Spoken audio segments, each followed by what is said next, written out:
একদম হাসবা না। তোমার কেন কইছে আমি ক্লাস 2 পর্যন্ত পড়ছি, 2বার ফেল মারছি। আমি ক্লাস 5 পর্যন্ত পড়ছি, তোমার বাপের থেকে 2 ক্লাস বেশি করছি। ভাইয়ার কষ্ট তার সহ্য হইতেছে না। ভাইয়ার একবেলা ভালো মন্দ কিছুটা খাওয়াইতে পারতেছি না। ও বড় হইতেছে, ওর ভবিষ্যতের কথা চিন্তা করলে তো আমার মাথাটা ঘুরেতে থাকে। আপনারা কি চানাচুর খাইবেন? কি হয়েছে আম্মা? তুমি তখন আমার কথা কইতে নিষেধ করলা কেন? মায়ের কথা উত্তর দাও। আমি চাই নাই তোমার স্কুলের সবাই জানো তোমার বাবা একজন চানাচুর হবে। কেন জানলে কি হয়? এখন বুঝো না মা। 100 বার কইছি এটা সারো সারো সারো, না কথা শুনে না। যে কাম করলে মায়ের সামনে পরিচয় দিতে পারো না, ওই কাম করো কেলে না? কইছিলাম না, শুনছো?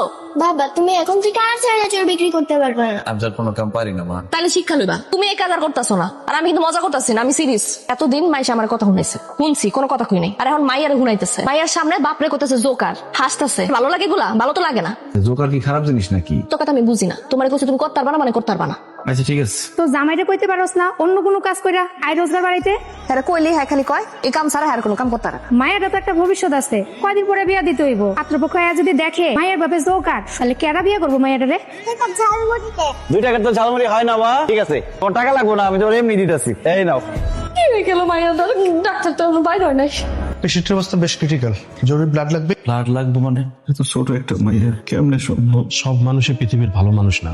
এত ছোট একটা মেয়ে স্কুলে যাতায়াত করে, ওর সাথে সার্বক্ষণিক একজন মানুষ রাখবেন না আপনি? সারাদিন আমি রাস্তায় রাস্তায় চানাচুর বিক্রি দেখি, আমার বউ মানুষের বাড়ির টুকটাক কাজ করে, এইভাবে আমার সংসার চলে যেতেছিল। আমরা তো কল্পনা করতে পারি না একটু করে একটা বাচ্চার সাথে মানুষ কি করে। খুব শীঘ্রই আমরা মেডিকেল রিপোর্ট পেয়ে যাব। না যদি কাউকে সন্দেহ হয় তাহলে আপনি আমাকে জানান। আমি শুধু একটা বার ওই পশুটারে দেখতেছি আর কিচ্ছু তাই না। জোগাইকে আমাদের 10 টাকা চানাচুর দেন। মাইয়ার শরীরের অবস্থা কেমন? আপনার আল্লাহকে রাখুন আর ধৈর্য থাকুন। দেখেন আপা, আমার একটা মাত্র মাইয়া, আমরা অনেক গরিব মানুষ, তারপর অনেক কষ্ট করে আপনাকে স্কুলে আমার মেয়েটারে পড়াইতেছিলাম। মেয়েটা এখন হাসপাতালে, আমি শুধু বিচার চাই। সায়ন চৌধুরী অত্যন্ত ক্ষমতাবান ব্যক্তি। তাই বলে আমরা কিছুই করবো না? শুনুন, আপনার মেয়ের সাথে যে ঘটনাটা ঘটেছে তার জন্য আমরা খুবই দুঃখিত। দেখেন আমাদের কি করার আছে বলুন? শুনেছি আপনি চানাচুর বিক্রি করে আপনার মেয়েকে আমাদের স্কুলে পড়াচ্ছেন। এখন যদি বাড়তি কিছু টাকা পান, সেই টাকা দিয়ে একটা নতুন ব্যবসা শুরু করলেন। আপনার মেয়ে হতে স্কুলে পড়ে তাই না? আপনার মেয়ের সাথে যদি এরকম ঘটনা ঘটতো আপনি কি পারতেন?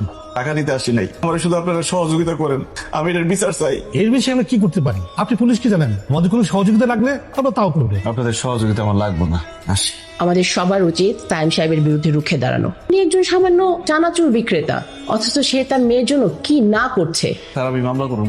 তার বিরুদ্ধে মামলা করুন। সায়ন চৌধুরীর বিরুদ্ধে। ওই জান মেয়ের এই অবস্থা করছে। একজন সম্মানিত লোক, ওনার বিরুদ্ধে শক্ত কোনো প্রমাণ যদি না থাকে, আপনি যদি মামলা করতে চান সেটা হিতে বিপরীতই হবে। স্যার আপনারা মামলা নেবেন না? অবশ্যই মামলা নিব। তুমি কি মায়ের সামনে একটা বার চাইবা না? একটা বার মায়ের দেখে আসো। এই ব্যাগের মধ্যে 20 লাখ টাকা আছে, টাকাগুলো নিয়ে ভালো ভালো চলে যাও। আমার মান সম্মান নিয়ে খেলা করার চেষ্টা করবো না। হ্যাঁ আমি করছি, যা পারস করিস। মায়া দেখা গেছে টাকা দিতে চাইছিলাম, নিলি না।